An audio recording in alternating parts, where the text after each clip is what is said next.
শুরু হয়ে গেছে অলরেডি। পাকিস্তান থেকে আমাদের এই দেশটাকে ভাগ করার জন্য ওরা যেমন সাহায্য করেছে, সেভেন সিস্টারের মাধ্যমে ওদের দেশকে ভাগ করার জন্য আমরাও সাহায্য করি। চালান আমরা শোধ দিয়ে দেব, আপনি যা করিয়েছেন আমরা ওইটাই করব। আপনারা ওই সময় ভাগ করে যদি আমাদের বন্ধু হয়ে যান, আমরাও কথা বলছেন। শুরু হয়ে গেছে অলরেডি। আলাদা পতাকা বানিয়ে উড়িয়ে দিয়েছে মণিপুরে। খেলা হবে না, খেলা আরম্ভ হয়ে গেছে। আপনারা যেমন আমাদের এতদিন বলেন আমরা বন্ধু, কারণ আপনাদের সেই পাকিস্তান আর এই বাংলাদেশ মাঝখানে ছিলাম, আমরা আলাদা করে দিয়েছি, এই জন্য আমরা আপনার বন্ধু। আমরাও পাশে তো দেখলাম ডক্টর ইউনূস প্রথমে এই ঘোষণা দিয়েছিল, এদেশকে অশান্ত করার জন্য যদি চেষ্টা চালান, সেভেন সিস্টার থাকবে না। মানে যদি নাও করে, ওনার পেছনে যে দেওয়াল আছে তারা হয়তো একটু কাঠি নাড়াচ্ছে। আন্তর্জাতিক যে বিষয়গুলো আমি এখানে বলতে চাচ্ছি না। যাই হোক, আমি এতটুকু টাচ দিলাম, ওরা আমাদেরকে পাকিস্তান থেকে আলাদা করে যদি ওরা বন্ধু হয়, ওদেরকে আমরা এই সেভেন সিস্টার 7টা অংশে ভাগ করে বন্ধু হব। আমরা তো ওরা একটা করেছিল, আমরা 7টা করে দিচ্ছি। আমরা আরো বড় বন্ধু না?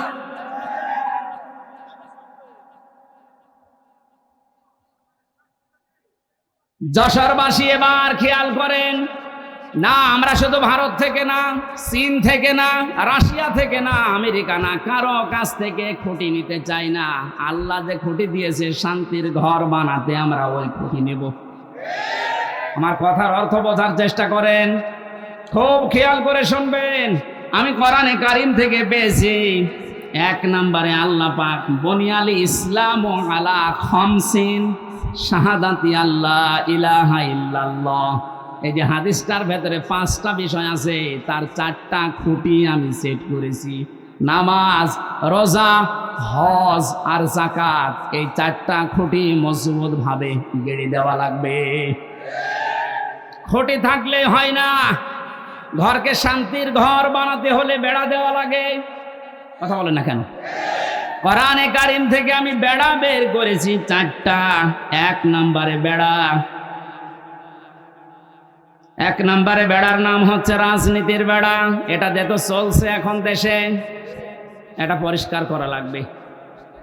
4টা বেড়া দিতে হয়, 4দিকে দেওয়াল দেওয়া লাগে। 1 নম্বর দেওয়াল তুলতে হবে রাজনীতির দেওয়াল। এটা অলরেডি আরম্ভ হয়ে গেছে এখন। যেহেতু আমরা শান্তির ঘর চাই, আর পৃথিবীতে শান্তির ঘরের দেওয়াল দিতে হলে রাজনীতি, এটা লেনিনের কার্ল মার্কসের না, রাজনীতি নেওয়া লাগবে রাসূলুল্লাহ।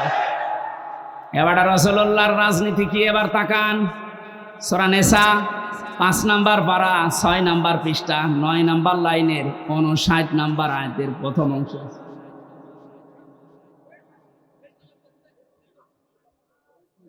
শেষ করে দেব না? ওই লোকটাকে তুলে আমার চেয়ারে বসি। যশোরবাসী, এ বাংলাদেশে যারা একামতে দিনের দায়িত্ব পালন করে, এ মানুষগুলো এই বিশ্বাস নিয়েই একামতের দিনের রাস্তায় এসেছে যে এই দায়িত্ব পালন করতে গিয়ে যত সময় যাবে আমি জান্নাতের দিকে এগিয়ে যাব। এটা অন্তত যারা করছে, তারা যদি নাও করে, আমি করি ব্যক্তিগতভাবে। দিন কায়েমের জন্য একামতে দিনের দায়িত্ব পালন করতে যে সময়টুকু অর্থ যা কিছু ব্যয় হবে, আমার মেধা, যোগ্যতা, বক্তৃতা সব আমাকে জান্নাতের দিকে এগিয়ে নেবে। এই জন্য একামতে দিনের দায়িত্ব পালন করছেন যারা, নিজেকে ছোট মনে করবেন না, হীনমন্যতায় ভুগবেন না। আমি গ্যারান্টি দিয়ে যেতে পারি, আপনাকে আল্লাহ কোনোদিন জাহান্নামে দেবে না। কারণ দিন কায়েম করার জন্য যারা চেষ্টা চালায়, ওদের আর যাই করুক আল্লাহ জাহান্নামে দেবে না। এটা তো আমি বানালাম। আল্লাহ পাক বলেন, হাল আদুল্লুকুম আলা তিজারাতিন তুনজিকুম মিন আযাবিন আলীম। ওহে যারা ইমানের দাবি করো, আমি কি এমন একটা ব্যবসার কথা বলে দেব যেটা করলে তোমাদেরকে জাহান্নামের আগুনে যাওয়া লাগবে না, যন্ত্রণাদায়ক আযাব থেকে আল্লাহ তোমাদের বাঁচিয়ে দেবে। এই ব্যবসার কথা বলতে গিয়ে আল্লাহ যে সমস্ত জিনিসের নাম দিয়েছেন তার 3 নাম্বার এইটা। এই পৃথিবীতে আল্লাহর দিন কায়েমের জন্য যারা জান আর মাল দিয়ে চেষ্টা চালায়, আল্লাহ পাক বলেন যালিকুম খায়রুল লাকুম, এইটাই ভালো কাজ। আমি আজকে 500টা ভালো কাজের ব্যাখ্যা করার জন্য বাঘারপাড়ার খাসুরাতে বসেছিলাম, কিন্তু ওদের সময় কভার করেনি। একটা মাত্র ভালো কাজের ব্যাখ্যা ওখানে দিয়েছে। আল্লাহ যে আহসান ও আমালার কথা জানিয়েছেন যে আমি ভালো কাজ তোমাদের কাছ থেকে দেখতে চাই। এ পৃথিবীতে আল্লাহর দৃষ্টিতে যত ভালো কাজ আছে তার 1 নাম্বার কাজ হচ্ছে আনাকিমুদ্দিন, দিন কায়েম করা। কোরআন এরকম 500টা আছে। এটা আমাকে জেলখানার ভেতরে বাংলাদেশের জীবন্ত শহীদ এটিএম আজহারুল ইসলাম, ওনার কাছে অনেকগুলো বই দেখেছিলাম, ফাঁসির কন্ডেম ছেলে। মাঝে মাঝে আমার কাছে পাঠিয়ে বলতো যে হামজাকে দেবে, এগুলো যেন পড়াশোনা করে বাইরে মানুষদেরকে ডেলিভারি দিতে পারে। আল্লাহর ওই বান্দাকে আল্লাহ যেন দ্রুত আমাদের ভেতরে ফিরিয়ে দেন, বলেন আমিন। তা জীবন্ত শহীদ লোকটা যে সমস্ত মিথ্যা অপবাদগুলো দিয়ে ইসলামী আন্দোলনের একামতে দিনের দায়িত্বশীল মানুষগুলোকে দুনিয়া থেকে বিদায় করে দিয়েছে, পৃথিবী এখন প্রমাণ পাচ্ছে, দেখতে পাচ্ছে এগুলো পুরাটাই প্রতিহিংসার ফসল। এটাও তো বানালাম নাকি? শহীদ মীর কাশেম আলী, শহীদ আব্দুল কাদের মোল্লা রহমতুল্লাহ আলাইহে, গত কয়েকদিন আমি গিয়েছিলাম ফরিদপুরের মোল্লা সাহেবের কবরে। আমি ছোট থেকে বড় পর্যন্ত যতগুলো মানুষের সাথে ওই গ্রামে মিশেছি, প্রত্যেকটা মানুষ বলছে না, যাকে ফাঁসি দেওয়া হয়েছে এটা ওই কসাই কাদের না, ইনি আব্দুল কাদের মোল্লা। গোলাম মাওলা রনি সাহেব ওনার সাথে জেলে ছিলেন। রনি সাহেব এসে পৃথিবীর মানুষকে জানিয়েছে, মোল্লা ভাই আমাকে জানিয়েছে, রনি বাইরে যদি যেতে পারো, আমি তো আর যেতে পারলাম না, পৃথিবীর মানুষকে জানিয়ে দিও আমি কিন্তু কসাই কাদের না, আমি আব্দুল কাদের মোল্লা। যে অভিযোগে আমাকে অভিযুক্ত করে দুনিয়া থেকে ওরা বিদায় দিচ্ছে, আল্লাহর কসম আমি এই দোষে দোষী না। উনি কেন বলবে? আমি নিজেও তো বলছি। আমাদের 3টা বছর জেলে রেখেছিল, কয়েকদিন আগে আমার এই মামলা পুরা ওরা ঢিসমিস করে দিয়েছে, একেবারে বেকসুর খালাস দিয়েছে। তাহলে আদালত থেকে প্রমাণ পেয়েছে যে আমি নির্দোষ, আমার কোনো দোষ নেই। কথা বলেন না কেন? এই যে মোবাইলটাও 3 বছর পরে ফেরত দিল, তন্ন তন্ন করে খুঁজেছে। এটা গ্রামের বাড়ি থেকে শুরু করে একেবারে যেখানে থাকি, আমি আকিস গ্রুপে ছিলাম, প্রত্যেকটা জায়গা চুল চেরা বিশ্লেষণ করে এই 3টা বছরের পর মাত্র 5-6 দিন আগে আমাকে আদালত বলেছে আপনি মুক্ত, কোনো দোষ আপনার পেলাম না। আমি আদালতে মনে হয় বলতে গেলাম যে আমার নিয়ে আদালত, এই 3টা বছর তো আপনার কাছে আমার মামলা ছিল, এতদিন পর্যন্ত তো বললেন না যে না এ মামলার কোনো মাল ম্যাটারেস নেই, কি দেখে বিচার করব, এখন বলছেন কেন? উনি এটাই বলতো যে হুজুর কিচ্ছু করার নেই, আমার হাত বাঁধা। কি বাধা? বলেন বলেন। এদেশের 1628টা চেয়ার আছে, এই চেয়ার না, 1628টা চেয়ারের 1627টা চেয়ারে হাত বাঁধা ছিল, শুধু একটা চেয়ারের হাত খোলা ছিল। যারা এই কাজ করেছেন আমরা এখন আহ্বান জানাবো, বাংলাদেশ যেহেতু দ্বিতীয়বার স্বাধীন হয়েছে, 1700-র উপরে জীবন দিয়েছে ছাত্র আর ছাত্রীরা, সুতরাং এই স্বাধীন দেশে আমরা আর কারো হাত বাঁধা দেখতে চাই না। এদেশে যত হাত বাঁধা আছে সব যেন আমার এই বিচারপতির মতো খুলে যায়। প্রত্যেকেই যদি স্বাধীনভাবে হাত খোলা কাজ করতে পারে, 1,10,000-এর উপরে এখন মামলার আসামি, জেলখানায় আছে। আমার মনে হয় কমপক্ষে ৮০,০০০ মানুষ এমনিতে বের হয়ে যাবে যদি হাত খোলা বিচারপতি পাওয়া যায়। আমি আশা করছি ৩টা বছর আমাকে যেভাবে করেছিল, একামতে দিনের দায়িত্বে যারা ছিলেন আমার মনে হয় তাদেরকেও এইভাবেই করেছিল। জালেমদের হাতে ক্ষমতা, চেয়ার, আইন আর কানুন বানানোর ক্ষমতা থাকার কারণে ওরা মন মতো যা ছিল তাই করেছে। আমারটা যেমন বেকসুর খালাস পেয়েছি, আল্লাহর কসম, যেগুলো মারা গেল, শহীদ হয়ে গেল, এ মানুষগুলো জীবিত থাকলে কেউ বেকসুর খালাস পেয়েছিল। কোরআনের পাখি শহীদ আল্লামা দেলাওয়ার হোসেন সাইদি রহমতুল্লাহ আলাইহি, অনেকে বলছে উনি মারা গেছে। কে বলেছে মারা গেছে? ওনাকে মেরে ফেলা হয়েছে। ওনাকে মেরে ফেলা হয়েছে, এর বাস্তব প্রমাণই ওনার হাসিটা। কথা বলেন। আমি নিজে আমার বাবার যা আছে, আমার যা আছে, যদি ইসলামের খুঁটিনাটি বিষয়গুলো আমি মেনে জান্নাতে যেতে পারতাম, কসম খোদার জীবনও আপনাদেরকে আমি দিন কায়েম করা লাগবে এই ঝামেলাপূর্ণ কথা বলতাম না। এটা যে কত বড় যন্ত্রণা! আল্লাহ যেহেতু ইত্তাবিউ দিয়েছেন যে সবাই মিলে অনুসরণ করো, সবাই মিলে ইত্তেবা করো, একজন করলে হবে না। এই জন্যই তো আমরা সবাইকে নিয়ে অনুসরণ করতে চাই।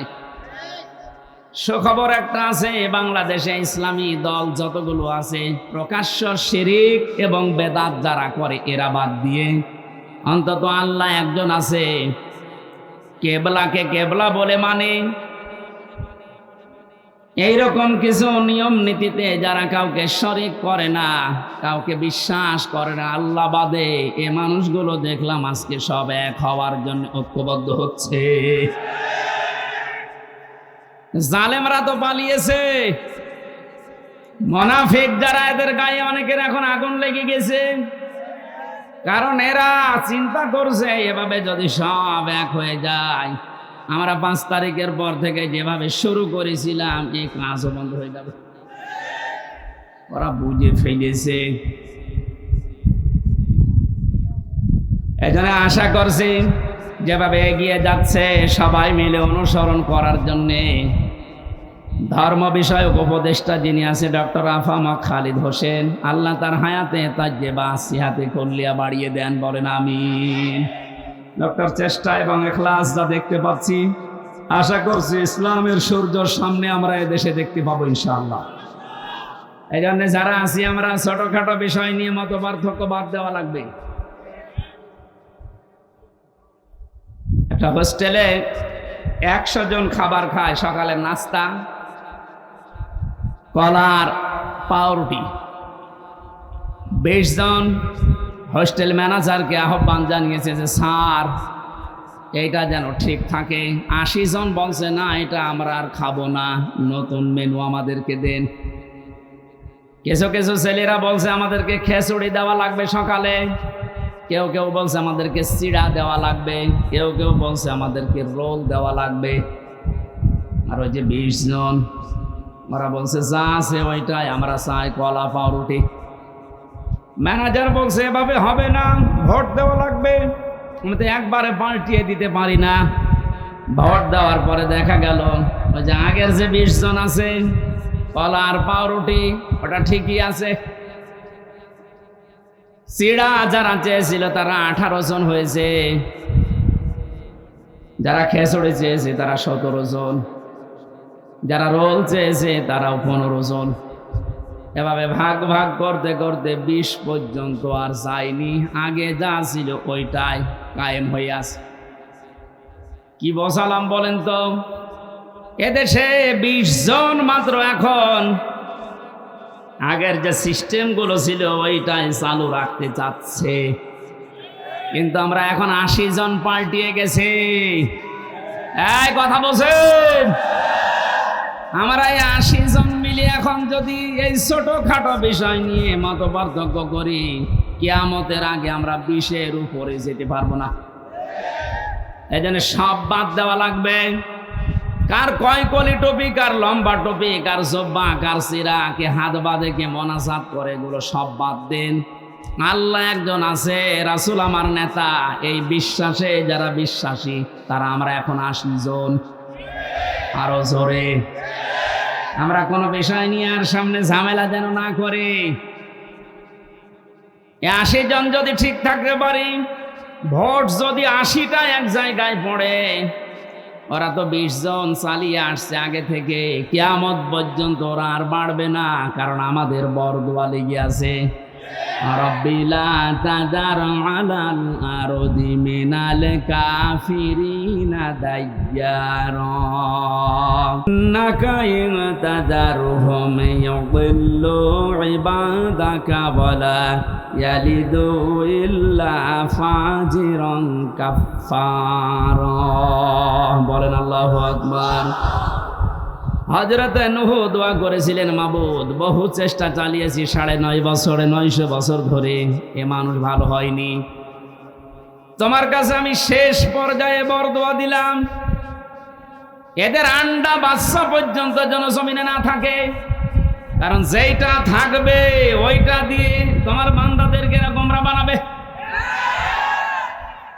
আমরা এই 53 বছর, কোরআনের পাখি প্রায় 50 বছর চেষ্টা চালিয়েছে, কিন্তু জালেমদের পরিবর্তনের কোন সুযোগ ওরা গ্রহণ করেনি। কথা বলেন না কেন?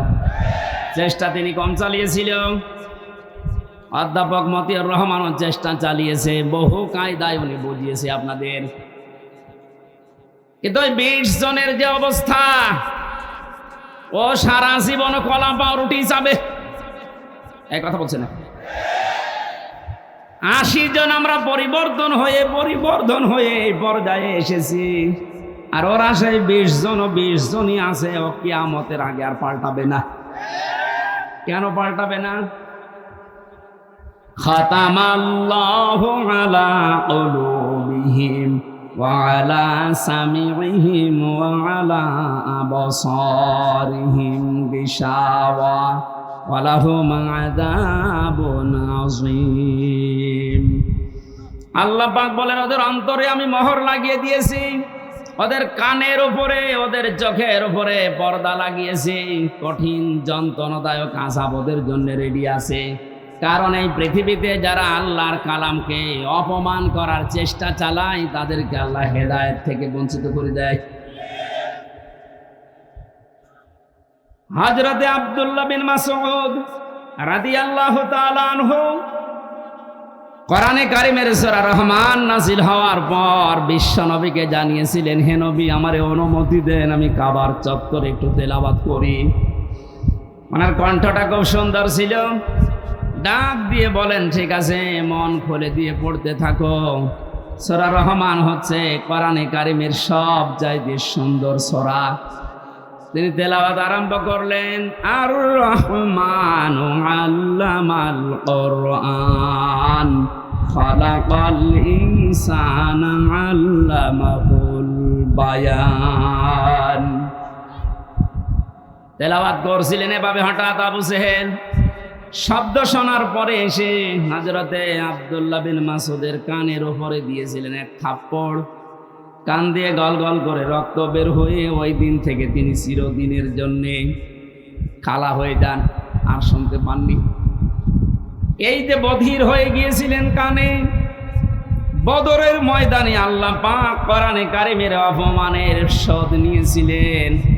যখন আবু জেহেল ঠান্ডা ফ্রিজের মতো পড়েছিল মাছ আর মুহাব্বিসের বাড়ি খেয়ে, আব্দুল্লাহ বিন মাসউদ ওখানে যাবার পরে দেখলেন ঠান্ডা ফ্রিজ পড়ে আছে। বুকের উপর চড়ে বসলেন, ডাক দিয়ে বলেন, তা আবু জেহেল, তোমাকে আমি সময় দিলাম এখনো পর্যন্ত মুহাম্মদুর রাসূলুল্লাহর কালেমাটা মেনে নাও। আমি নবীর কাছে সুপারিশ করব, বিশ্ব নবী তোমারে মাফ করে দেবে। আবু জেহেল ডাক দিয়ে বলে, মাসউদ, আব্দুল্লাহর ছেলে মুহাম্মদ তোমাদেরকে জাদু করেছে, আমার পর্যন্ত আসতে পারে নাই। বলেন নাউজুবিল্লাহ। এখানে এখনো কথা বন্ধ হয়নি। এরা কি ইয়ারকি মারার জন্য এসেছে?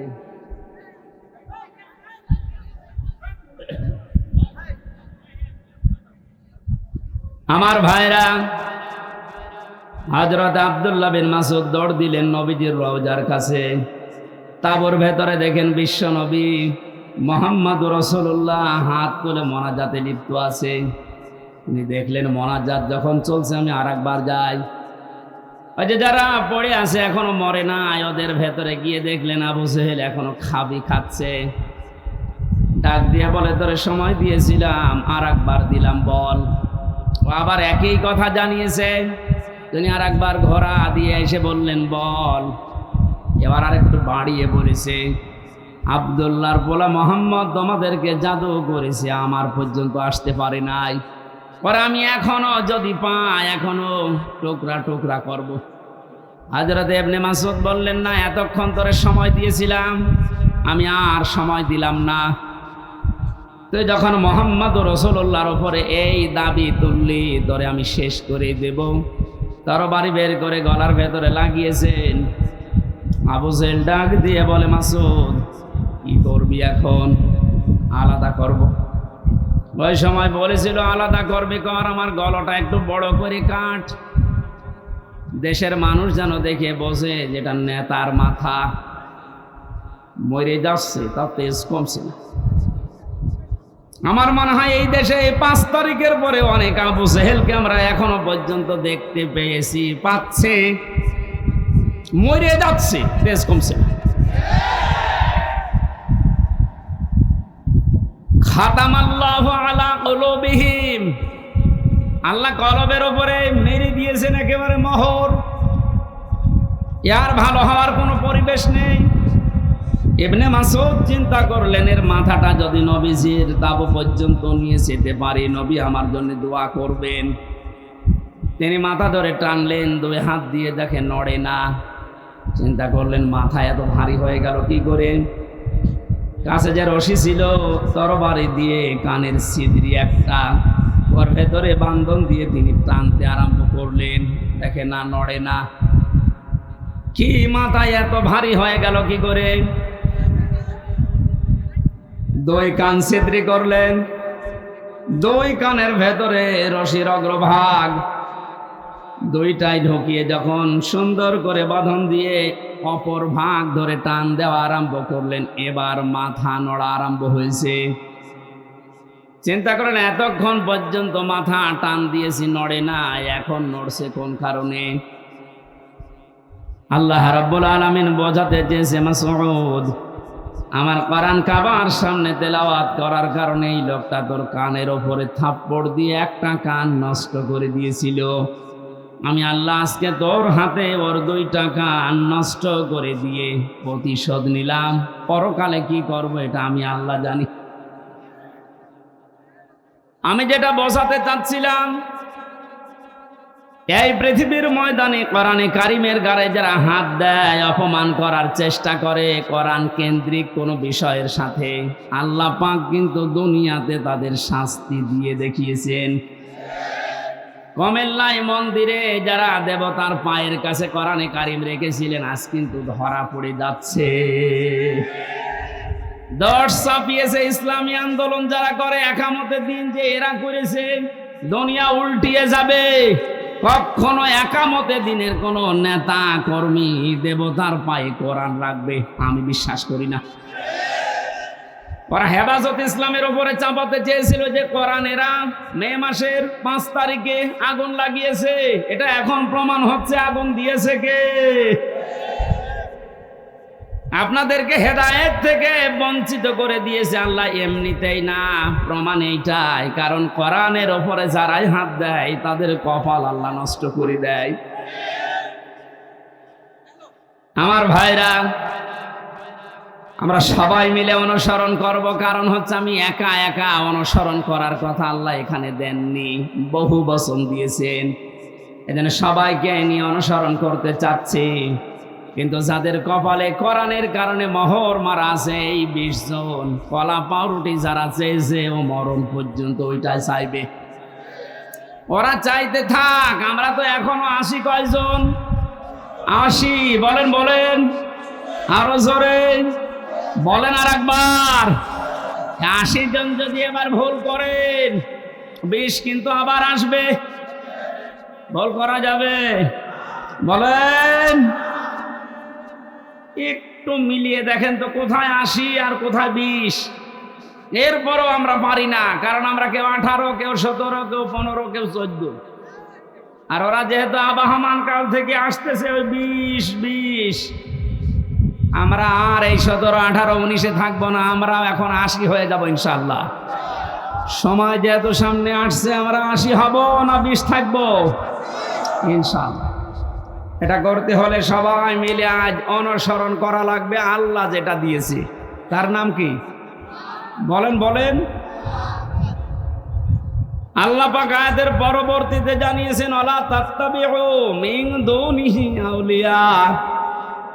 কোরআন বাদ দিয়ে পৃথিবীর কোন ওলি আল্লাহর অনুসরণ করার দরকার নেই।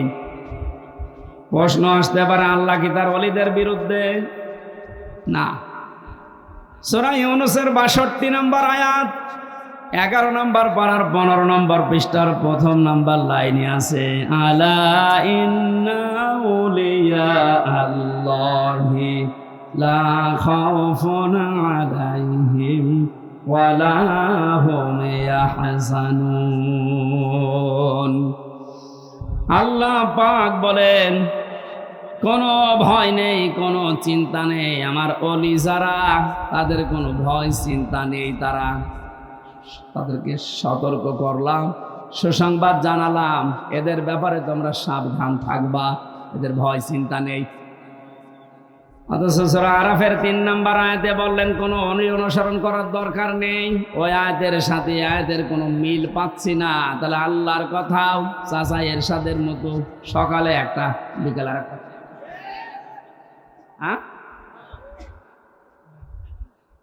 কোরআনে কারিমে আল্লাহ তো জানিয়েছেন, লা মুবাদদিলা লিকালিমাতি, আল্লাহর কালামের কোনো পরিবর্ধন নেই। অথচ ওখানে বললেন ওলিদের কোনো চিন্তা নেই, আর এখানে বলছেন ওলি অনুসরণ করার দরকার নেই। মুফাসসিরিন ইকরাম লিখেছেন আয়াতের ব্যাখ্যা করতে গিয়ে, আল্লাহ এই জন্যই ওলি অনুসরণ নিষেধ করেছেন। আল্লাহ খুব ভালোভাবে জানেন, কারণ বর্তমান ভবিষ্যৎ এগুলো সব জানেন কে? আরো জোরে বলেন। সব যেহেতু তার নিজের জ্ঞানে আছে, উনি আগেই জানতেন যে ভবিষ্যতে কিয়ামত পর্যন্ত আমার এমন বান্দা বান্দি দুনিয়ায় আসবে, আর আমি আল্লাহর চাইতে ওদের আব্বাকেই বড় মনে করবে। এই জন্যে আল্লাহ নিষেধ করেছেন কোনো আব্বার কোনো অনুসরণ করার দরকার নেই। কালিলাম মা তাযাক্কারুন। আল্লাহ আফসোস করছেন যে আমার এই বক্তব্য শোনার পরে আমার কিছু বান্দা বান্দি ফিরে আসবে, অধিকাংশগুলোই মুখ ফিরিয়ে চলে যাবে। বলেন নাউজুবিল্লাহ। এখানে কোরআন উপস্থাপনের যে ধরন আমরা শিখেছি আল্লাহর কাছ থেকে, আপনি হয়তো না বোঝার কারণে মন খারাপ করতে পারেন। 2 নম্বরে আল্লাহ যেটা জানাতে চেয়েছে ওটা আবাহমান কাল থেকে আসতেছে, আল্লাহর বক্তব্যের সাথে মিলছে না। এখন আপনি কি ওই বাপ দাদারটাই মেনে চলবেন, না আল্লাহর বর্ণনা করাটা? এখানে আর একটা বিষয়, একটা মাসলা পাওয়া যায়। আজ যারা অন্ধ অনুসরণ করে ইসলামকে, দিনকে মানার চেষ্টা চালাচ্ছেন, এদেশে আছে। এই কারণে বলছি, পৃথিবীতে শুধু মুহাম্মদুর রাসূলুল্লাহ সাল্লাল্লাহু আলাইহি ওয়াসাল্লামকে বাদ দিয়ে কাউকে অন্ধ অনুসরণ করা জায়েজ নেই। কেন জায়েজ নেই? কারণ উসওয়াতুন হাসানা এই শব্দটা শুধুমাত্র মুহাম্মদুর রাসূলুল্লাহকে আল্লাহ দিয়েছেন। পৃথিবীর কাউকে আল্লাহ উসওয়াতুন হাসানা এটার গ্যারান্টি দেয়নি। লাকাদ কানা লাকুম ফি রাসূলিল্লাহি উসওয়াতুন হাসানা, অবশ্যই তোমাদের জন্য মহত্তম আদর্শ লুকিয়ে রেখেছি আমি আল্লাহ রাসূলুল্লাহর জীবনে। কার জীবনে? বলেন বলেন। আল্লাহকে এখানে বলতে পারতেন না যে আব্দুল্লাহ বিন মোহাম্মদ ইবনে আব্দুল্লাহ, তার জীবনের ভেতরে আমি লুকিয়ে রেখেছি। তার নাম তো আল্লাহ জানতেন, কেন তার নামটা এখানে উচ্চারণ না করে রাসূলুল্লাহ দিলেন? কারণ তিনি মুহাম্মদুর রাসূলুল্লাহ এই শব্দটা পেয়েছিলেন নবী হওয়ার পর থেকে। 40 বছরের আগ পর্যন্ত মানুষ তাকে আরব জাহানে বলতো আব্দুল্লাহ বিন মুহাম্মদ। আর 40 বছরে যখন তিনি কোরআন পেয়েছেন তখন শুধু আব্দুল্লাহ বিন মুহাম্মদ না, হয়ে গেছেন রাসূলুল্লাহ। তাহলে অনুসরণ করা, অনুকরণ করা মুহাম্মদ ইবনে আব্দুল্লাহকে ফরজ না রাসূলুল্লাহকে ফরজ? আশা করছি আমি যেটা বোঝাতে চাচ্ছি আপনি বুঝবেন। এই বাংলাদেশ সহ বিশ্বের বহু জায়গায় আমি গিয়ে দেখেছি তারা আজ এখনো পর্যন্ত এ কথা বলছে আমরা নবীওয়ালা কাজ করি। হ্যাঁ, আপনি আব্দুল্লাহ বিন মুহাম্মদ ইবনে আব্দুল্লাহ, ইনি যতদিন পর্যন্ত নবী হওয়ার আগ পর্যন্ত এ নামে মানুষ তাকে ডাক দিয়েছে, আপনার জীবনে এই কাজগুলো আছে। কারণ তিনি ওই সময় সত্য কথা বলতেন, ভালো কাজের আঞ্জাম দিতেন। কোন মানুষ যদি বিপদে পড়তেন সে এগিয়ে যেতেন। এই কাজগুলো মুহাম্মদ ইবনে আব্দুল্লাহর জীবনীতে আমরা সিরাত ইবনে হিশামে সিরাত বিশ্বকোষের ভেতর থেকে পেয়েছি। কিন্তু তিনি যখন রাসূলুল্লাহ হয়ে গেছেন তার আপন চাচা আবু লাহাব পর্যন্ত জানের শত্রু হয়ে দাঁড়িয়েছে। এই বাংলাদেশ সহ বিশ্বে আজ যারা বলেন আমরা নবীওয়ালা কাজ করি না, আপনি মুহাম্মদ ইবনে আব্দুল্লাহর কাজ করেন। রাসূলুল্লাহ নবীওয়ালা কাজ যদি কেউ দাবি করে, উনি যেমন রাসূল হওয়ার পর থেকে 63 বছর, এই 23 বছরে 82 বার টার্গেট হয়েছিলেন ইহুদিদের, আপনি অন্তত 82 বার না হলেও 2 বার তো হবেন। আপনাকে ইহুদি খ্রিস্টান মুশরিক সবাই ভালোবাসে, সবাই ভালো বলে, বুঝতে হবে আপনার কাজ এখনো রাসূলুল্লাহর কাজ হয়নি। এজন্য আমাদের অনুসরণ করা দরকার এখন থেকে মুহাম্মদ ইবনে আব্দুল্লাহ না রাসূলুল্লাহর। আরো জোরে আল্লাহ রাব্বুল আলামিন রাসূলুল্লাহকে অনুসরণ অনুকরণ করার তৌফিক আমাদেরকে যেন দান করেন, বলেন আমিন। এখানে অনুসরণ করার জন্য 27টা পয়েন্ট আমি পেয়েছি তাফসিরে। বিশ্ব নবীকে অনুসরণ করা লাগবে এই কারণে, قل إن كنتم تحبون الله فاتبعوني يحببكم الله إلى آخر آية। সূরা আলে ইমরানের 31 নম্বর আয়াতে আল্লাহ জানিয়েছেন, হে নবী, মানুষকে আপনি কথা বলেন যদি আল্লাহকে ভালোবাসিয়ে দাবি তারা করে, তারা যেন আপনার অনুসরণ করে। শব্দের দিকে খেয়াল করেন, ফাত্তাবিউনি, আমার অনুসরণ করো। এখন এই অনুসরণটা মাস্ট বি, করাই লাগবে 1 থেকে 40 না 40 থেকে 63। এই সহজ কথাগুলো আপনি বুঝতে চান না, খালি ফতোয়াবাজি করেন কেন বলেন তো? 1 থেকে 40 বছর পর্যন্ত পৃথিবীতে কেউ যদি মুহাম্মদ ইবনে আব্দুল্লাহকে না মানে অনুসরণ না করে সে জান্নাতে যাবে না। একটা হাদিস দেখান, কোরআনের একটা আয়াত বলেন।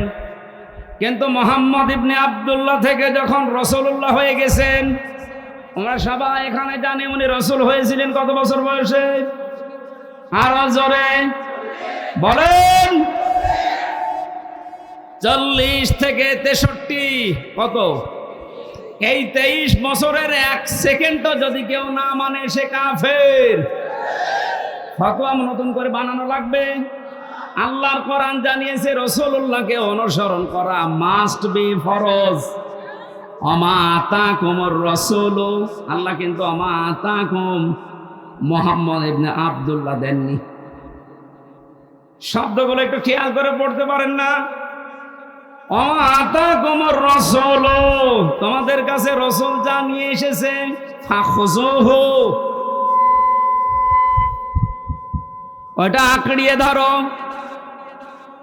ওমা নাহাকুম আনহু ফান্তাহু, জানহু হুরমার যায় রাসূলুল্লাহর দিকে। তোমাদেরকে রাসূলুল্লাহ যা নিষেধ করে ওইগুলো ছেড়ে দাও। আত্তাকুল্লাহ, আল্লাহকে ভয় করো। ইন্নাল্লাহা শাদীদুল ইকাব, অবশ্যই আল্লাহর আযাব বড় কঠিন। এবার আসেন তো আয়াতের মূল শিক্ষায়। বিশ্ব নবী মোহাম্মদ রাসূলুল্লাহ আমরা সবাই স্বীকার করে নিচ্ছি যে উনি হয়েছিলেন 40 বছরে, না জন্মের পরেই? আরো জোরে বলেন। ওনাকে অনুসরণ করা লাগবে কি মোহাম্মদ ইবনে আব্দুল্লাহ হিসাবে না রাসূলুল্লাহ হিসাবে? রাসূলুল্লাহ হিসাবে অনুসরণ করলে এখানে ফাত্তাবিউনি দিয়েছেন। আল্লাহকে ভালোবাসিয়ে দাবি যদি করে থাকো, এখানে ইহুদি খ্রিস্টান বৌদ্ধ 4500 ধর্মের লোকেরা আছে, প্রত্যেকেই তার দেবতা বলেন, ভগবান বলেন, গড বলেন, যাই বলেন, সবাই কিন্তু বোঝাতে চায় কাকে? বলেন বলেন। কিছু রূপক জিনিস হয়তো তারা বানায়, কিন্তু আসল কিন্তু আল্লাহ। আপনি হিন্দুদের বিপদে পড়লে দেখবেন রূপক যে 12 মাসে 13 পূজা করে, 33 কোটি দেবতা ওদের, একটা রূপক পূর্ণ বিশ্বাস ওদের নেই। ওদের বিশ্বাসও একজন আছে। আমার তো অনুষ্ঠানগুলো ভারতে বেশি থাকতো আগে, 17, 18, 19 সালে আমি ভারতেই বেশি ছিলাম। দেখেছি ওই সমস্ত জায়গায় বিপদে পড়লে হিন্দু ড্রাইভার আমার যে চালিয়ে নিয়ে যেত কলকাতায়, ও বেটা হিন্দু মানুষ, ভগবানকে ডাকা বাদ দিয়ে বিপদে পড়লে, চরম বৃষ্টি যখন, তখন বলছে উপরওয়ালা একজন আছে। আমার বাস্তব জীবনে আমি দেখেছিলাম চরমনায়, বরিশালে যখন ছোটবেলায় যেতাম, ওই সময় তো ব্রিজ ছিল না, নৌকায় যাওয়া লাগতো, লঞ্চে যাওয়া লাগতো। একবার ওঠার পরে দেখি বিশাল ঝড় উঠেছে। আমরা যারা মুসলমান পড়ছি লা ইলাহা ইল্লাল্লাহ, লা ইলাহা ইল্লা আনতা সুবহানাকা ইন্নী কুনতু মিনাজ জালিমিন। সামনে দেখলাম দাদা আর দাদি বসে আছে হিন্দু, ওরাও পড়ছে লা ইলাহা ইল্লাল্লাহ। বললাম দাদা চেহারা দেখে মনে হচ্ছে অন্য ধর্মের, মুসলমান হয়েছেন কবে? বলছে না মুসলমান হয়নি, কালেমা পড়লেন। বলছে যে ঝড় উঠেছে কালী দুর্গার কাজ না, আল্লাহ লাগবে। ওরাও জানে যে একজন আছে, কথা বলেন ঠিক কিনা? যে যে ধর্মে তার নতুন নতুন রূপক অর্থে বানিয়ে নিয়েছে, কিন্তু আসল একজন আছে, এ কথা সবাই যেহেতু বলছে, আল্লাহ এ কথাই জানাতে চাচ্ছেন, তোমরা যারা বলো আল্লাহ তোমাকে ভালোবাসে, তোমাকে আমরা মহব্বত করি, আল্লাহ বলছেন এই কথার দাবি পূরণ করার জন্যে ফাত্তাবিউনি, আমার রাসূলের অনুসরণ করা লাগবে। কি করা লাগবে? এবার আমার প্রশ্ন এখানে যারা জ্ঞানী মানুষ তাদের কাছে, এই অনুসরণ কি আংশিক না পূর্ণাঙ্গ? আরো জোরে বলেন। আজ এই বাংলাদেশ সহ বিশ্বের বহু মুসলমানেরা, আমি যে সিঙ্গাপুর, মালয়েশিয়া কয়েকটা রাষ্ট্র ঘুরে আসলাম এই 15-20 দিন আগ থেকে, বাস্তবতা দেখেছি হাজার হাজার লক্ষ লক্ষ আমাদের মতো মুসলমান আংশিক কিছু মানা, কিছু অনুসরণের মাধ্যমে ওরা মনে করছে আমরা নাজাত পেয়ে যাব। অথচ ফাত্তাবিউনি, আমার অনুসরণ করো। আমরা সবাই স্বীকার করছি অনুসরণ আংশিক না, এটা পূর্ণাঙ্গ। নাকি আংশিক? পূর্ণাঙ্গ অনুসরণ করবেন আপনি। এখন অনুসরণ যখন আরম্ভ করবেন, আল্লাহ বলেন ওয়াগফির লাকুম যুনুবাকুম, দুইটা জিনিস আমি দেব। 1 নম্বরে জীবনের যত অপরাধ আছে, জাম্বন না দিয়ে যুনুব বহু বছর দিয়েছেন। আপনি যদি অনুসরণ করা আরম্ভ করেন, আপনার জীবনে 2টা পুরস্কার আল্লাহ দেবে। যত অগণা ছিল পেছনে, সব আল্লাহ রসুলের অনুসরণের কারণে মাফ করে দেবে। 2 নম্বরে আল্লাহ পাক যদি কাউকে মাফ করে দেয়, তার জন্য বানানো জান্নাত দেবে। এ কথা মানেন তো? এবার আসেন আমার মূল শিক্ষাটাই। এই বাংলা সহ বিশ্বের যত মুসলমানেরা আজ আমরা আংশিক অনুসরণ করে মনে করছি যে না আমরা আল্লাহর ভালোবাসা মহব্বত পেয়ে গেছি। আপনি হয়তো নামাজে রসুলকে মানেন, রোজাতে রসুলকে মানেন, হজ করতে গিয়ে রসুলের অনুসরণ মতো হজ করেন, যাকাত দিতে গিয়ে রসুলুল্লাহর অনুসরণ করেন। বিশ্ব নবী যে বিচার করেছিলেন কোরআন দিয়ে, সেইটাই আপনি আর রসুলকে মানেন না, তখন মেনে নিয়েছেন ব্রিটিশকে। আরো আসতে বলেন। আপনার অনুসরণ কি আংশিক হয়েছে না পূর্ণাঙ্গ? আংশিক অনুসরণের মাধ্যমে আল্লাহর মহব্বত ভালোবাসা পাওয়া যাবে না। আর আল্লাহর মহব্বত যদি পাওয়া না যায়, জান্নাতও যাওয়া যাবে না। কারণ আল্লাহ ইউহিব্বুকুমুল্লাহ দিয়েছেন, এটা মজারে, বর্তমান, ভবিষ্যৎ, প্রেজেন্ট, ফিউচার। কোন মানুষ যখন পূর্ণাঙ্গ অনুসরণের জন্য সিদ্ধান্ত নিয়ে লেগে পড়বে, আল্লাহ পাক বলেন আমিও তাকে ভালোবাসা শুরু করব। এখানে কত জ্ঞানী মানুষ আছেন আপনার বিবেকের কাছে। আপনার আমার প্রশ্ন, আপনার শরীর থেকে শুরু করেন, এ 3.5 হাত বডি, আপনার পরিবার, আপনার সমাজ, আপনার রাষ্ট্র, আপনার আন্তর্জাতিক নীতি, তাকান, সব জায়গায় অনুসরণ যদি পূর্ণাঙ্গ আপনি না করেন, আল্লাহর কোরআন বলছে আপনাকে আল্লাহ এখনো ভালোবাসা আরম্ভ করে নাই।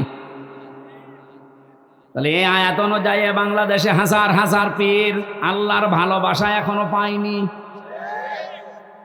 বেশি বলে ফেললাম। আশা করছি আমি যেটা বোঝাতে চেয়েছি এখন থেকে আর অপূর্ণাঙ্গ না, আমরা পূর্ণাঙ্গ অনুসরণ করতে চাই রাসূলুল্লাহকে। আর আজকের আমার তেলাওয়াতকৃত আয়াত ওইটাই, সূরা ইউনূস 25 নম্বর আয়াত, কোরআনে কারীমের 10 নম্বর সূরা। এটা 11টা রুকু আছে, 109টা আয়াত আছে। মক্কায় নাজিল হয়েছে। একটা আয়াত আর একটা আয়াতের আংশিক পড়েছি।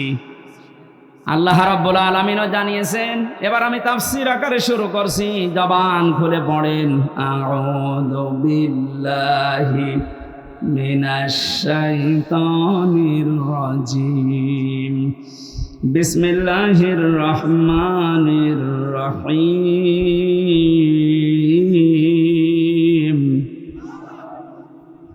ওয়াল্লাহু ইয়াদউ ইলা দারিস সালাম।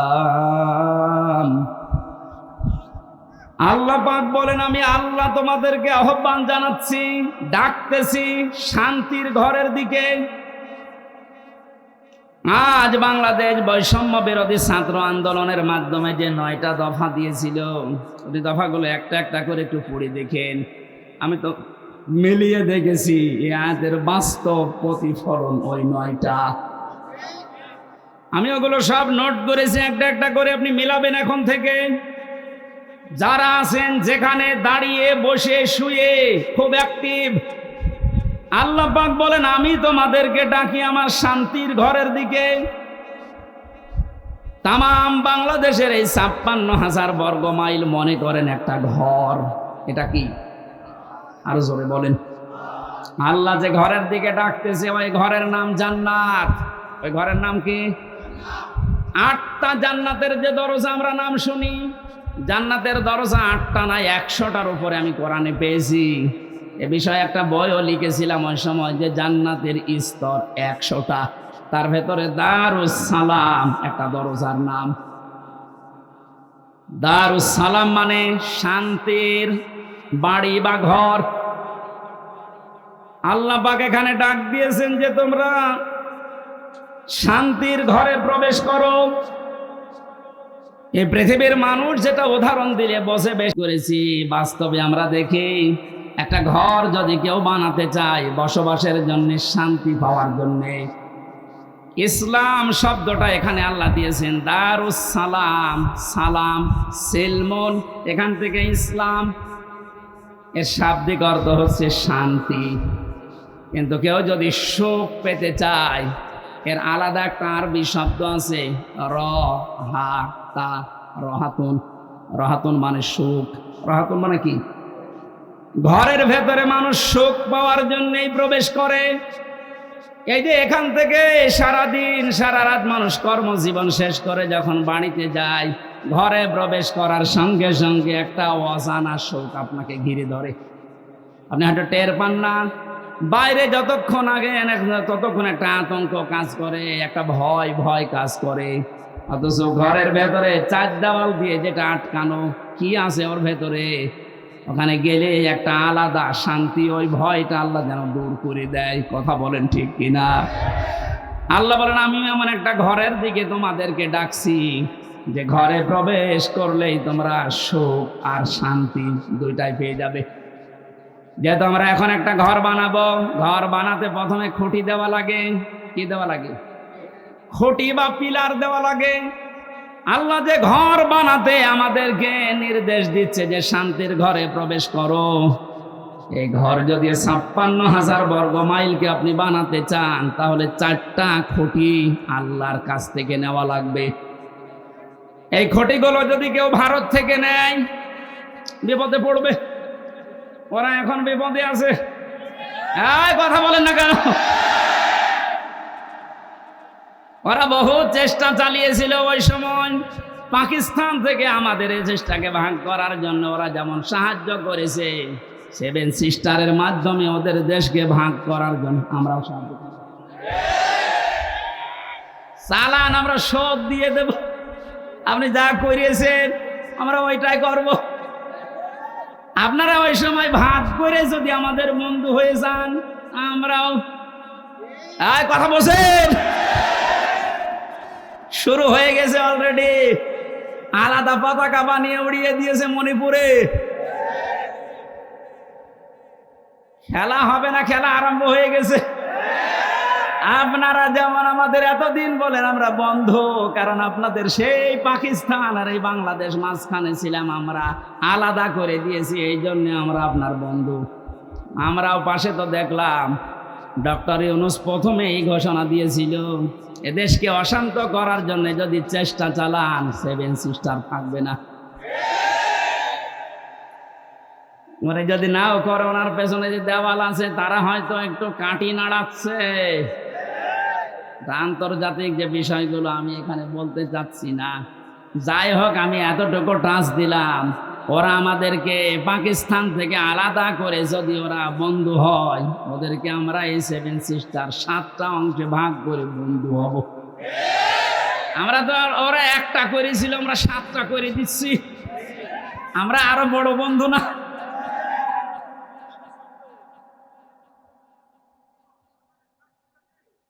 যশোরবাসী এবার খেয়াল করেন, না আমরা শুধু ভারত থেকে না, চীন থেকে না, রাশিয়া থেকে না, আমেরিকা না, কারো কাছ থেকে খুঁটি নিতে চাই না। আল্লাহ যে খুঁটি দিয়েছে শান্তির ঘর বানাতে, আমরা ওই খুঁটি নেব। আমার কথার অর্থ বোঝার চেষ্টা করেন, খুব খেয়াল করে শুনবেন। আমি কোরআনে কারীম থেকে পেয়েছি, 1 নম্বরে আল্লাহ পাক বুনিয়াল ইসলাম আলা খামসিন শাহাদাতি আল্লাহ ইলাহা ইল্লাল্লাহ। এই যে হাদিসটার ভেতরে 5টা বিষয় আছে, তার 4টা খুঁটি আমি সেট করেছি। নামাজ, রোজা, হজ আর যাকাত, এই 4টা খুঁটি মজবুত ভাবে গেড়ে দেওয়া লাগবে। খুঁটি থাকলে হয় না। ঘরকে শান্তির ঘর বানাতে হলে বেড়া দেওয়া লাগে। কথা বলেন না কেন? কোরআনে কারীম থেকে আমি বেড়া বের করেছি 4টা। 1 নম্বরে বেড়া, 1 নম্বরে বেড়ার নাম হচ্ছে রাজনীতির বেড়া।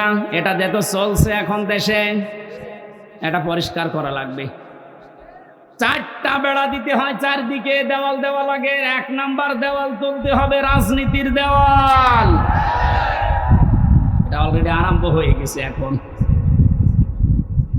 যেহেতু আমরা শান্তির ঘর চাই, আর পৃথিবীতে শান্তির ঘরের দেওয়াল দিতে হলে রাজনীতি, এটা লেনিনের কার্ল মার্কসের না, রাজনীতি নেওয়া লাগবে রাসূলুল্লাহ। এবার রাসূলুল্লাহর রাজনীতি কি? এবার তাকান, সূরা নিসা 5 নম্বর পারা 6 নম্বর পৃষ্ঠা 9 নম্বর লাইনের 59 নম্বর আয়াতের প্রথম অংশ।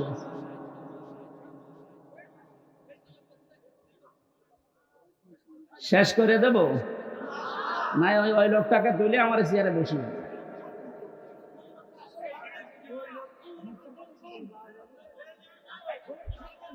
সুবহানাল্লাহ আলহামদুলিল্লাহ লা ইলাহা ইল্লাল্লাহ।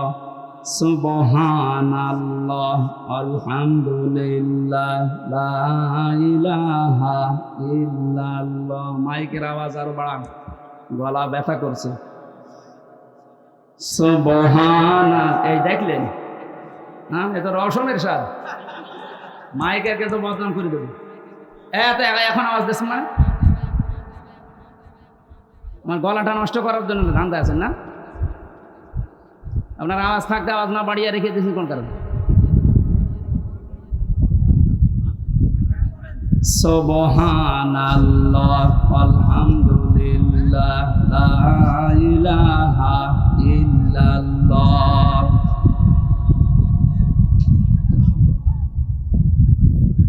ফ্যানটা একটু সাইড রাখবো, থাক। লা ইলাহা ইল্লাল্লাহ মুহাম্মাদুর রাসূলুল্লাহ। যশোরবাসী, শান্তির যে ঘর আমরা নির্মাণ করতে যাচ্ছি, এই ঘরে যারা রাজনীতির বেড়া হিসাবে থাকবে, এই মানুষগুলোকে অনুসরণ করার একটা বিশাল সুন্দর সিস্টেম আল্লাহ আয়াতে দিয়েছেন। আল্লাহ পাক বলেন, আমাকে অনুসরণ করো, আমার রাসূলকে অনুসরণ করো।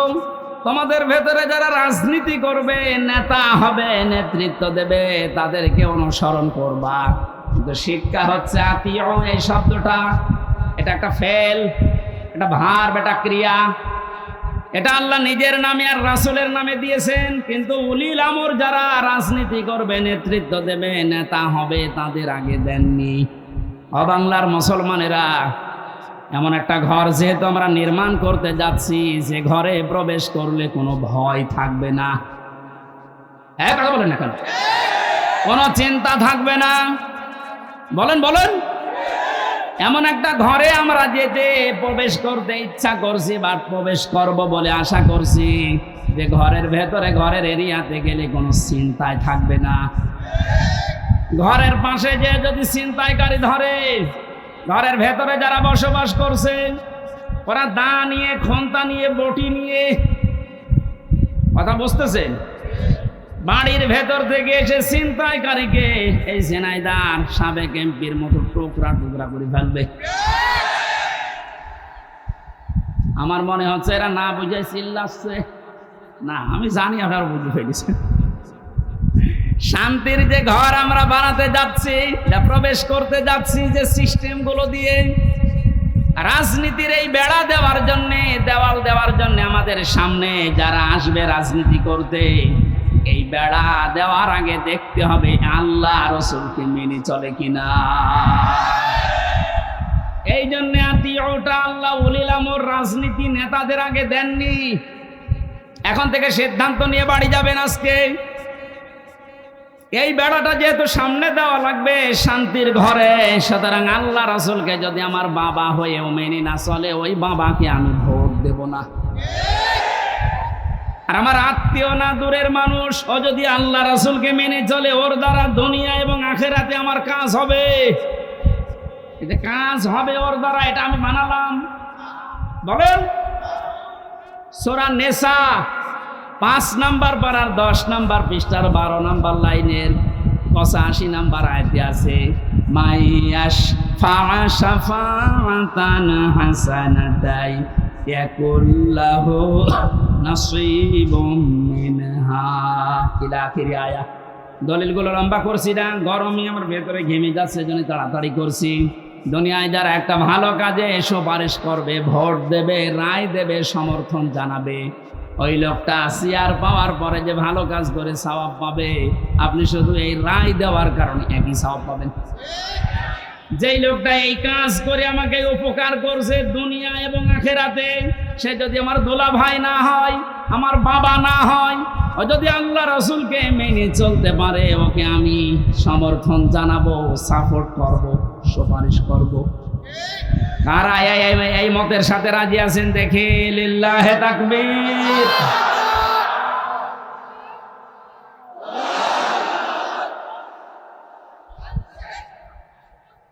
এই কথা বোঝার চেষ্টা করেন।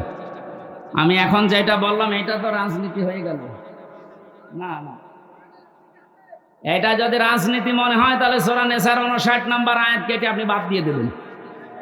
আমি ব্যাখ্যায় এইভাবেই পড়েছি, মারিফুল কোরআন নিয়ে আসেন, ওখানে ভয়ঙ্কর ট লেখা আছে। আমানাত বহু বচন, এই শব্দের ব্যাখ্যায় ভোট, রায়, সমর্থন, সুপারিশ, এগুলো লেখা আছে। এবং আপনি তাফসীর মাহফিল লিখে দিয়েছেন, আমি শব্দের ব্যাখ্যায় যদি ওই শব্দগুলো না বলি, শুধু আমানত বলি, আপনি তো বুঝবেন না। আর আপনি যদি বোঝেনও না বোঝার ভান করে থাকবেন। এখন আর ভান করার অভ্যাস আছে? হ্যাঁ, 5 তারিখের আগে ছিল। এখন আর ভান করার অভ্যাস নেই, যা পড়ি ওইটাই বলি ইনশাআল্লাহ। আগে তো এই যশোরে যাওয়ার জন্য সে কুষ্টিয়া ঘুরে আসতাম, এখন একেবারে সরাসরি চূড়ামন কাটি দিও না। রাজনীতির বেড়াটা ঠিক করবেন আশা করছি। 2 নম্বরে বেড়ার নাম পেয়েছি আমি সমাজনীতি, 3 নম্বরে পরিবার নীতি, 4 নম্বরে আন্তর্জাতিক যে নীতিটা আছে এইটা। এবার আমি 3টা বেড়ার কথা বললাম। পারিবারিক নীতির যে বেড়া, আমি ব্যাখ্যায় যাব। আর কয়েকটা জিনিস লাগে ঘর বানাতে। আমরা দেখি শুধু বেড়া দিলে ঘর হবে না, ছাউনি দেওয়া লাগবে, চাল দেওয়া লাগবে, ছাদ দেওয়া লাগবে। গ্রাম্য মানুষ যারা ঘর বানায় 4 চালা ঘর, এদিকে একটা, এদিকে একটা, ওইদিকে একটা, এদিকে একটা, চাল লাগে কয়টা? আমি কোরআনে কারিম থেকে 4টা চাল বানিয়েছি। 1 নম্বরে ইমানের চাল। যদি কেউ শুধু ছাদ দিতে চায়, পুরা ইমানটা দিয়ে ঢেকে দিলেই সম্ভব, আর অসুবিধা নেই। যদি 4টা চাল কেউ দিতে চায়, কোরআন জানিয়েছে সৎকর্মের চাল দেওয়া লাগবে, যুদ্ধনীতির চাল দেওয়া লাগবে, সমাজনীতির চাল দেওয়া লাগবে। এই চালগুলো যদি একটা একটা করে কোরআন যেভাবে দিতে জানিয়েছে ওইভাবে আমরা দিতে পারি। শুধু চাল দিলেই হবে না, ঘরে প্রবেশ করার জন্য একটা দরজা লাগবে। আল্লাহ পাক যে দরজার ঘোষণা দিয়েছেন কোরআনে, লা ইলাহা ইল্লাল্লাহু মুহাম্মাদুর রাসূলুল্লাহ। আল্লাহর এই শান্তির ঘরে যদি কেউ প্রবেশ করতে চান, তাহলে এই কালেমা পড়ে এই দরজা দিয়ে প্রবেশ করা লাগবে। গত পরশুদিন আমার চুয়াডাঙ্গায় ছিল, স্বামী স্ত্রী 2 জন এই দরজা দিয়ে অলরেডি প্রবেশ করেছে। এর কয়েকদিন আগে ছিল গাইবান্ধা, সরঞ্জিত নাকি নাম যেন, এই লোকটা এই দরজা দিয়ে আল্লাহর এই শান্তির ঘরে অলরেডি প্রবেশ করেছে। প্রতিদিন প্রতিনিয়ত আজকেও দেখলাম 26 জন আল্লাহর এই কালেমা পড়ে এই দরজা দিয়ে অলরেডি শান্তির ঘরে ঢুকে পড়েছে। আমরা তো আগে থেকেই ঢুকে বসে আছি। তাহলে আল্লাহ যে ঘর বানাতে বললেন, এই ঘরের দরজার নাম কালেমা। নাম কি? জবান খুলে একবার পড়েন, লা ইলাহা।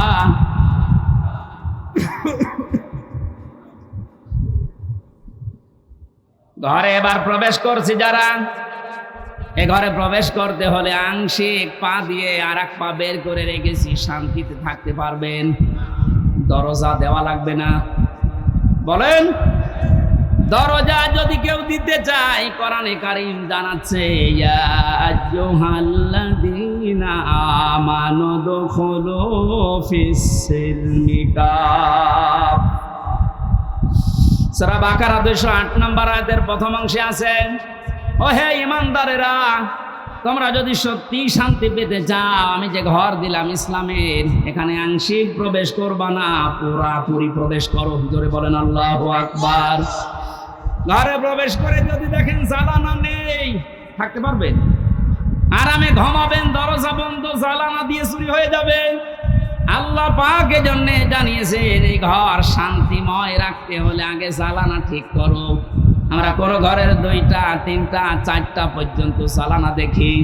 কোরআনে কারীম থেকে আমি জ্বালানা পেয়েছি, এদিক থেকে বাতাস ঢুকবে, ওই দিকে বের হয়ে যাবে।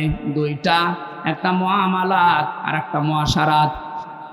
আমিরে জামাত ডাক্তার শফিকুর রহমান যেটা এখন অলরেডি আরম্ভ করেছে, এই কথা বলছেন, শান্তির এই ঘরে থাকতে হলে জ্বালানা লাগবে। আর একটা দিলে হবে না, একটা জ্বালানা দিলে বাতাস একদিকে প্রবেশ করে দম বন্ধ হয়ে যাবে। এটা যেন বের হতে চাই, এই জন্য আমাদের মুআমালাত মুআশারাত ঠিক করা লাগবে। মানে ভারতকে জানিয়েছেন আপনাদেরকে আমরা বন্ধু হিসাবে পেতে চাই। চীনের রাষ্ট্রদূত সেদিন যে প্রশংসা করেছে, জালেমরা তো নেই, অনেক মুনাফিক এখন চলে যাচ্ছে। কত বিচক্ষণ লোক আপনি জানেন। আমি ছিলাম তার সাথে 4 দিন, বাস্তবতা দেখেছি। লোকটারে মাথা না, এটা একটা ম্যাগনেট। আপনি 20 বছর পরে যেটা বুঝবেন, আল্লাহ ওনাকে 20 বছর আগে ওইটা বোঝার মতো তৌফিক দিয়ে দিয়েছেন। ওনার যে স্যাক্রিফাইস, ওনার যে বিচক্ষণতা, যে তাওয়াক্কুল ভেতরে আছে, আর যে ইখলাস নিয়ে উনি কাজ করে, আমার আল্লাহ মনে হয় এই কারণে ওনাকে আস্তে আস্তে তুলে দিচ্ছে। আপনি যত ষড়যন্ত্র করেন রুখতে পারবেন না। ওনার প্রতিটি পদক্ষেপ আমার মনে হয় তাহাজ্জুদের নামাজ পড়ে সিদ্ধান্ত নিয়ে তারপরে করেন। জেলখানায় যতদিন আমি দেখেছি, আমার তো সেজদা ছিল 2 মিনিট 2.5 মিনিট, আর ওনার সেজদা ছিল 1 ঘন্টা 1.5 ঘন্টা। মানে সেজদায় সে মনে হয় কাঁদতেন যে আল্লাহ আমাকে আরো ছেলে মেয়ে বেশি দাও, আমার সম্পদ আরো বাড়িয়ে দাও। কি করেছে 1 ঘন্টা 1.5 ঘন্টা সেজদায় বসে বসে।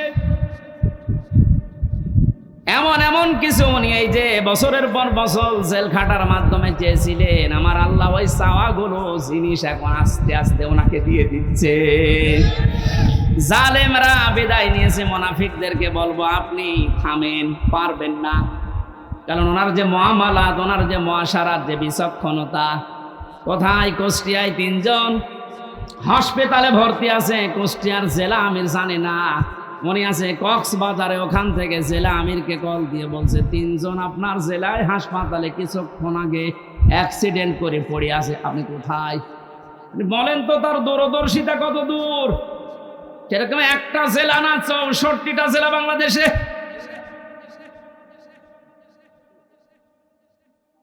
শুধুমাত্র জ্বালানো দিলেই হবে না, আন্তর্জাতিক যে জ্বালানোগুলো আছে উনি ঠিক করার জন্য চেষ্টা চালাচ্ছে। আল্লাহ যেন ওনাকে নিজের কুদরত দিয়ে পরিচালিত করেন, বলেন আমিন। শুধু জ্বালানা থাকলেও ঘর ঠিক থাকে না, ভেন্টিলেটর লাগে। কথা বলছেন এখন? ভেন্টিলেটর লাগবে না আলো বাতাস প্রবেশ করার জন্য, ডিশের তার লাগানো লাগবে না, বিদ্যুতের তার লাগানো লাগবে, ওয়াইফাই তার লাগাবেন, নাই তো আপনি আন্তর্জাতিক বিশ্ব নিয়ে খেলবেন কি করে, জানবেন কি করে। এই জন্য ভেন্টিলেটর লাগবে কমপক্ষে 2টা 4টা। আল্লাহ রাব্বুল আলামিন কোরআনে কারিমে এমন সুন্দর সুন্দর ভেন্টিলেটর দিয়েছেন। সূরা আলে ইমরানের 85 নম্বর আয়াতে আছে, সূরা আলে ইমরানের 83 নম্বর আয়াতে আছে, সূরা আলে ইমরানের 19 নম্বর আয়াতে আছে। সুবহানাল্লাহ বলতে পারেন না?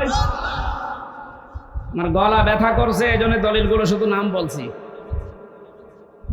এভাবে যদি ঘর আমরা একটার পরে একটা পয়েন্টে যে সাজালাম, এগুলো একটা করে এখন ব্যাখ্যা আরম্ভ করব। আমার যে প্রথম ঘরের খুঁটির পরে যে চাল আমরা দিয়েছিলাম, নামাজের ব্যাখ্যা, রোজার ব্যাখ্যা, হজের ব্যাখ্যা, জাকাতের ব্যাখ্যা, একটা করে খুঁটির ব্যাখ্যা দিলে এরকম 4 দিন লাগবে। আপনারা এগুলো সব কম বেশি জানেন, এই জন্য এই খুঁটিগুলো আমার বলার দরকার নেই। কয়েকটা চালের কথা, কয়েকটা বেড়ার কথা, দেওয়ালের কথা আমি বলছিলাম। তার ভেতরে একটা রাজনীতির বেড়া আমরা ঠিক করবো তো ইনশাল্লাহ। বাস্তবে যে দেখবেন আল্লাহ রসুলকে মানি না, ও আমার পীর হলেও ওরে মানি না, আমার বাবা হলেও মানি না, আমার ভাই হলেও মানি না। আল্লাহ রসুলকে মেনে চলে ও যদি এখানে বাড়ি না, আমার আত্মীয় না, কারণ এই বেড়া আমার দেওয়া লাগবে। এরপরের বেড়ার নাম পারিবারিক জীবনের বেড়া। এ বেড়ায় হাজারো মানুষের আমাদের ঠিক নেই। এখানে অনেক আলেম পর্যন্ত আছে, আমি বাস্তবে দেখেছি তাদেরও পরিবারে খাস পর্দা হয় না। আমি শপথ নেওয়ার জন্য গত 8 তারিখে 8 দিন আগে আমিরে জামাত এসেছিল কুষ্টিয়ায়, আমার ডেট ছিল ওই দিন। 120টার উপরে আমার প্রশ্ন করেছিল পারিবারিক জীবন নিয়ে। যে প্রশ্নগুলো ছিল প্রায় 17-18টা। সারা দেশে আমি ওয়াজ করে বেড়াচ্ছি, সারা দেশে আমি ঘর চাইয়ে বেড়াই, অথচ আমার ঘরে 3 নেই। আমারে যেগুলো প্রশ্ন করেছে মিথ্যা তো বলা যাবে না, বাস্তবে একেবারে সত্য সত্য মিলিয়ে দেখলাম না, মিলছে না। রকম মানে যে খুঁটি নির্ভর করা যায় এমন জিনিস, এটা আসলে আমারে হয়নি। পারিবারিক জীবনের যে আসল খাস পর্দা, ওটা 100 ভাগ এখনো আমার আসেনি। আমারে বলছে হবে না, দিন পাল্টিয়ে দিলাম, আবার 9 দিন পেছিয়ে দিয়েছি। আমার মতো একটা নাম করা হুজুরের যদি এই অবস্থা, বাকিগুলো আল্লাহ জানে। আমাদের পারিবারিক জীবনের যে পর্দাটা, এটা অনেকে নফল মনে করে, অনেকে গুরুত্ব দিতে চায় না। আজকে আমি এখানে আসার পরে যে বাড়িতে বসেছিলাম, বাড়িওয়ালা তার বউ, মেয়ে, বেটার বউ সব নিয়ে আসতেছে, হুজুর দেখবে। এইটা তো হালকা জায়েজ আছে। হ্যাঁ, মেয়েদের পর্দা পারিবারিক জীবনে যে ফরজ, এটা অনেকে জানেই না।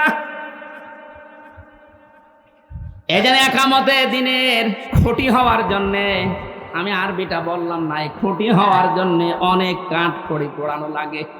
সত্যি যদি কোনো মানুষ একনিষ্ঠভাবে ইখলাসের সাথে খুঁটি হিসাবে কাজ করতে চায়, আমার যতটুকু বাস্তবতা দেখলাম 120টা প্রশ্নের ভেতরে আল্লাহ তাকে জান্নাত দিয়ে দেবেন।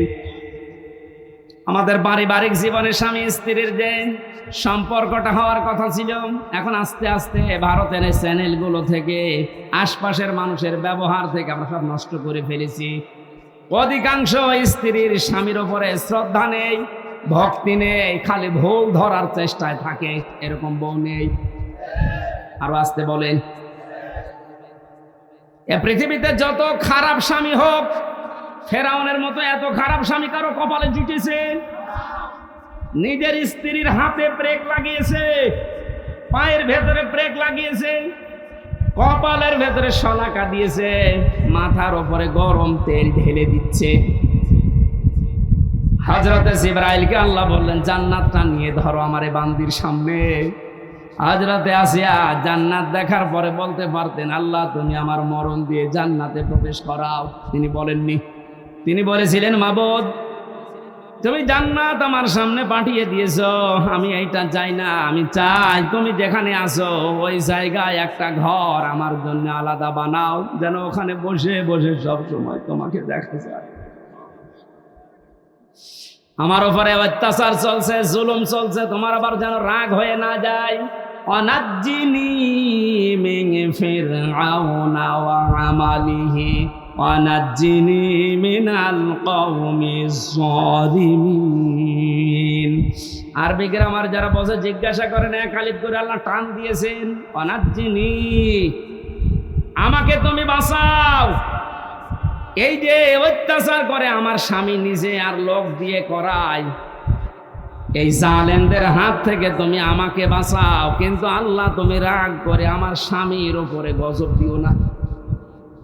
এত বড় কঠিন বিপদের ভেতরও স্বামীর জন্য বরদোয়া দেয়নি। আর আমার আপনার বউ, সারা জীবন আপনি মাটি করে দেবেন খাটতে খাটতে, মাথার ঘাম পায়ে ফেলে চুল উঠে যাচ্ছে আপনার। একদিন যদি একটা সাবান কম হয়, ফোঁটা দিয়ে ফোঁটা বের করে ফেলবে। বরদোয়া তো আছে বাংলা আরবি মিলে না। আমরা এরকম পারিবারিক জীবন চাই না। বিশ্ব নবী মুহাম্মদ রাসূলুল্লাহর স্ত্রীর দিকে তাকান, তার পারিবারিক জীবন কেমন ছিল। হযরতে আয়েশা বলেন, মুহাম্মদ রাসূলুল্লাহ আমার স্বামী, তাকে আমি গোসল করাতেছিলাম, হঠাৎ রক্ত আর পানি প্রবাহিত হয়ে যাচ্ছিল। নবীজি বললেন, আয়েশা পানির ভেতরে রক্তের মতো লাল কি দেখা যায়? হযরতে আয়েশা বলেন, হে রাসূল, আপনি যখন গোসল করার জন্য টুলের উপরে বসেছিলেন, ওর একটা পায়া আমার পায়ের উপরে পড়েছিল, আঙ্গুল ফেটে রক্ত বের হচ্ছে। বললেন, একটু বলতে পারলেন না আমাকে? আমি আগেই উঠে পড়তাম। হযরতে আয়েশা বলেন, হে রাসূল, এটা তো আমার পায়ের আঙ্গুল ফাটা, রক্ত বের হয়েছে। যদি কলিজা ফেটে রক্ত বের হতো, আমার স্বামীকে আমি উঠতে বলতে পারতাম না। এরকম ভক্তি শ্রদ্ধা করা বউ তো ঘরে ঘরে।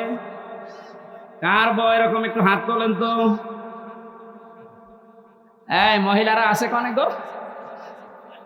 এই একটা মানুষ হাত তোলে। কিসের ওয়াজ করব? আমাদের এই যে বেড়া আছে দেওয়াল, এ দেওয়াল নড়বড়ে জানা যাচ্ছে। কিসের শোক পাবেন এই দেওয়ালের ভেতরে? কি আশ্চর্য! যশোরের মা বোনেরা একটা স্বামীও হাত তোলে নাই। আলহামদুলিল্লাহ বলবো না নাউজুবিল্লাহ বলবো? আমি জেলখানায় দেখেছিলাম 100 জনের প্রায় 70 জন জেল খাটতেছে এই পারিবারিক জীবনের কারণে।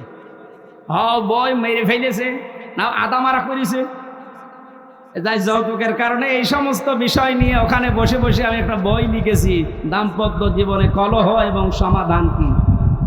মেয়েদের জন্য বিশেষ করে, গাড়িতে আছে কিনা জানি না, আছে, ওইটা নিয়ে যাবেন বর জন্যে, পরে বলবেন এটা শেষ করো। মেয়েকে বিয়ে দেওয়ার আগে ওটা পড়াবেন।